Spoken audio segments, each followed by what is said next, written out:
Yo guys, welcome back, and today I am going to be covering the BO3 campaign and its true meaning. If you enjoy it, please like and subscribe, and yeah, let's get into it. So, BO3's campaign is seen by most of the community as, well, strange.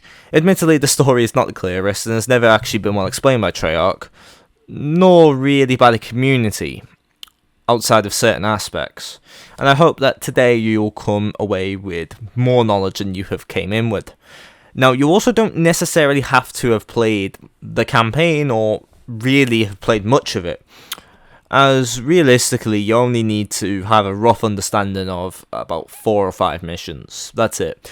But the TLDR of the whole campaign, it is simply the concept of someone's life flashing before your eyes. It is seriously that simple. However, I will explain why I believe this, and I didn't come up with this idea, but I feel like it's the one that makes the most sense. First, the timeline. So, it's not in chronological order, but to be honest, no COD campaign is. In short, the first mission is the only mission that happens in the real world. But the whole campaign is not like multiplayer is and just a simulation. This is where it starts getting a little confusing. In the second mission, you basically witness your own death. And before your death, you start hallucinating. And this explains why, for example, you see Hendrix with prosthetics despite never having them. And according to the journal entries, you were the only person who survived the mission in Egypt. So Taylor, who's also in the scene, also shouldn't be there. And this leads to my second question, or the second point you need to understand. Who are you? So in BO3, you could actually customize your character at the start, but this really doesn't change anything as your name is Player.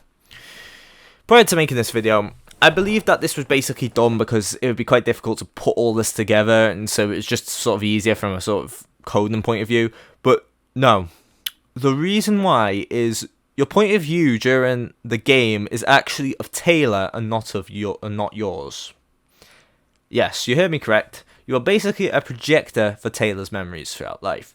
So, think about it as similar as Bell being implanted with Adler's memories in Cold War, but it's done for different reasons. I will play a clip which I believe proves my point right now.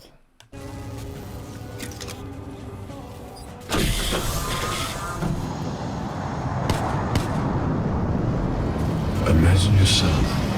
What's your name, soldier? In a frozen forest. I said, what's your name? Taylor. Corvus is portrayed as a virus or a disease in the DNI, or the direct neural interface. This is not true.